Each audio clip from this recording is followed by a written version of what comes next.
үй бүлөдө эр катын мушташып урушуп кетишет.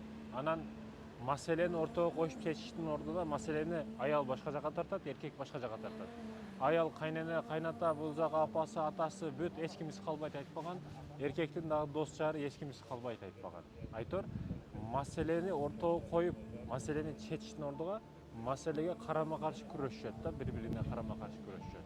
Негизи акылдуу данышман адамдар не маселе болбосун, дасторкон үстүнө коет, болду ушул жерде чечилет. Дасторкон жабылат, болду бүттү. Тамам. А бирок ушинтип кайра-кайра козгоп, аял сен мындай элең, аял болсо эркек сен мындай элең деп ар кандай кемшилик кездирилет, бунда эч качан маселе бүтпөйт.